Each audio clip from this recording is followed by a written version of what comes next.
अस्सलाम वालेकुम स्टूडेंट, हमारी एक्सरसाइज 10.1 का क्वेश्चन नंबर 2 करना है। Draw the right bisector of the following line segment. ठीक है, अब आपने लाइन सेगमेंट का राइट बाइसेक्टर ड्रॉ करना है। ठीक है, अब यहाँ पे ये 3 क्वेश्चन में तो आपको लाइन सेगमेंट ऑलरेडी दी हुई है। ठीक है, इस पर आपने राइट बाइसेक्टर बनाना है और बाकी के 4 क्वेश्चन में आपको मेजरमेंट दी हुई है, यानी इनकी पहले आपने इस मेजर की लाइन ड्रॉ करनी है और फिर उस पर राइट बाइसेक्टर बनाना है। ठीक है, तो राइट बाइसेक्टर कैसे बनाते हैं पहले वो हम देख लेते हैं, आपने ध्यान से समझना है। अब ये क्वेश्चन नंबर 2 का पार्ट 1 है, ये मैंने यहाँ पे ऐसे ही लाइन सेगमेंट जैसे दी हुई थी वही ड्रॉ कर लिया। ठीक है, इस पर हम पहले राइट बाइसेक्टर बना लेते हैं।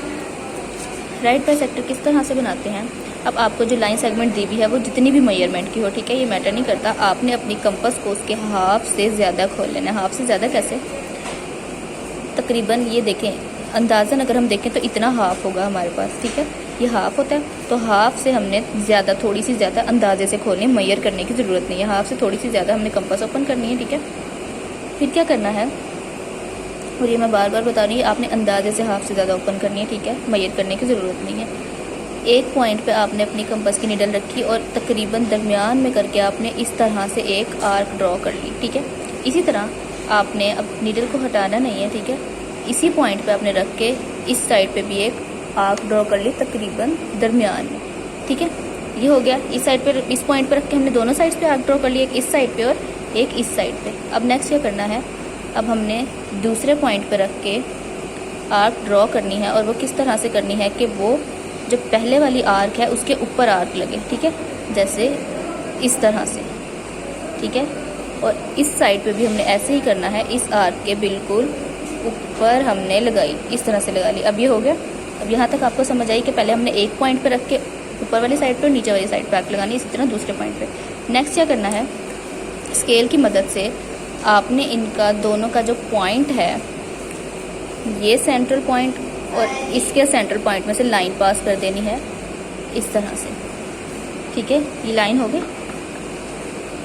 अब ये जो हमने लाइन ड्रॉ किया, ये इसका हमने राइट बाइसेक्टर ड्रॉ कर लिया इसके ऊपर। ठीक है, अब इस पॉइंट को हम नाम दे, जैसे ए भी है तो हम यहाँ पे सी और डी नाम दे देते हैं। ठीक है, तो ये हमारा लाइन सेगमेंट पे राइट बाइसेक्टर ड्रॉ हो गया। ठीक है, उसके बाद पार्ट 2 और 3 बिल्कुल ऐसे ही आपने सेम इसी तरह अपने रजिस्टर पे लाइन ड्रॉ करके और उसका राइट बाइसेक्टर बनाना है, जैसे अभी हमने इसका बनाया है। एक पॉइंट पर रख के दोनों साइड पे आर्क लगाई और दूसरे पॉइंट पर रख के। ठीक है, नेक्स्ट है, ये दोनों सेम है, आपने खुद प्रैक्टिस करनी है। क्वेश्चन नंबर 4 की तरफ आते हैं। 7.8 सेंटीमीटर। अब इधर आपको लाइन सेगमेंट नहीं दी हुई, लाइन सेगमेंट आपने खुद ड्रॉ करनी है। स्केल की मदद से लाइन सेगमेंट ड्रॉ कर लेते हैं। पहले 7.8 सेंटीमीटर की लाइन ड्रॉ करते हैं। ठीक है, तो वो कैसे होगी, ये मैंने लगा ली 7.8 सेंटीमीटर की मैंने लाइन ड्रॉ कर ली। ठीक है, इसको मैं नाम दे देती हूँ ई और एफ का। ठीक है, इन पॉइंट्स को मैंने नाम दे दिया। अब इसमें हमने राइट बाइसेक्टर ड्रॉ करना है। कैसे होगा, वैसे ही हमने कंपास को हाफ से थोड़ा सा ज़्यादा ओपन कर लेना है। मैंने हाफ से ज़्यादा, इसका तकरीबन हाफ इतना होगा, तो मैंने हाफ से थोड़ा सा ज़्यादा ओपन कर लिया अंदाजे से। दोबारा बता रही हूँ, मेजरमेंट करने की ज़रूरत नहीं है, हाफ से थोड़ा सा ज़्यादा ओपन कर लिया। ठीक है, अब क्या करना है, जैसे हमने इस वाली में हमने राइट बाइसेक्टर ड्रॉ करा, सेम ऐसे ही। ठीक है, एक पॉइंट पर रख के एक आर्क इधर लगाई तकरीबन दरमियान में, और एक आर्क हमने इस साइड पे लगा ली। ठीक है, इसी तरह कंपास नीडल को दूसरे पॉइंट पे रखेंगे, एक आर्क इसके ऊपर इस तरह से लगानी है कि पहली वाली आर्क के ऊपर से वो लगे। ठीक है, और इसी तरह इस साइड पे भी हमने इस आर्क के ऊपर से लगा दी। ये हो गया, समझ आई।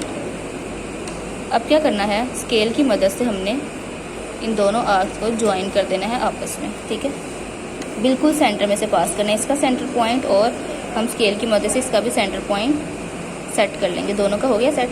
अब ये लाइन इसमें से पास कर दो। ठीक है, तो इसको हम नाम दे देते हैं जी का, इस पॉइंट को हम नाम दे देते हैं एच का।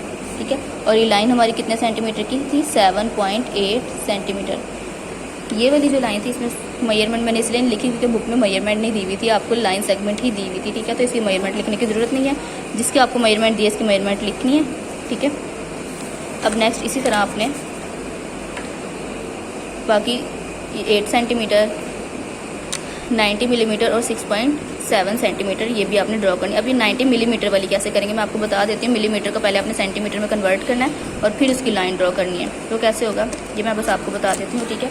जैसे आप देखें आपको 90 मिलीमीटर दिया हुआ है, ठीक है, मिलीमीटर। तो आपको पता है कि 1 सेंटीमीटर में 10 मिलीमीटर्स होते हैं, ठीक है। तो अगर हमारे पास मिलीमीटर्स कितने दिए हुए हैं, 90 मिलीमीटर्स दिए हुए हैं, ठीक है। अगर हम 90 मिलीमीटर्स करेंगे, 90 मिलीमीटर्स, ठीक है, तो इसमें अब सेंटीमीटर कितने आएंगे। अब हम क्या करेंगे, 90 को हम डिवाइड कर देंगे 10 से, ठीक है। 90 डिवाइड बाई 10 वो इस तरह से भी हम कर सकते हैं। 10 से डिवाइड करेंगे, 0 0 से कैंसिल, तो ये हमारे पास 9 बचेगा, 9 सेंटीमीटर, ठीक है। अगर इस तरह से समझ नहीं आई तो आपने क्या करना है, देखें 1 सेंटीमीटर में 10 मिलीमीटर्स होते हैं, ठीक है। और अगर हम मिलीमीटर्स हमारे पास 90 हैं तो हम क्या करेंगे, 10 को डिवाइड कर देंगे, ठीक है, 90 से डिवाइड करेंगे। और जब 10 को 90 से डिवाइड करेंगे तो हमारे पास 9 सेंटीमीटर आंसर आ जाएगा। और ये आपने पहले भी किया हुआ है कि मिलीमीटर्स को सेंटीमीटर में और सेंटीमीटर को मिलीमीटर में किस तरह से कन्वर्ट करते हैं, ठीक है। तो आपके पास 9 सेंटीमीटर आएगा। अब ये जो क्वेश्चन है ना, अभी आप 90 मिलीमीटर की लाइन तो ड्रॉ नहीं कर सकते, पहले आपने 90 मिलीमीटर को इस तरह से सेंटीमीटर में कन्वर्ट करना है और फिर उसके बाद आप 9 सेंटीमीटर की लाइन ड्रॉ करके उसका राइट बाइसेक्टर बनाएंगे, ठीक है। तो क्वेश्चन नंबर 1 हो गया। इसके बाकी क्वेश्चन की आपने प्रैक्टिस खुद करनी है रजिस्टर पे।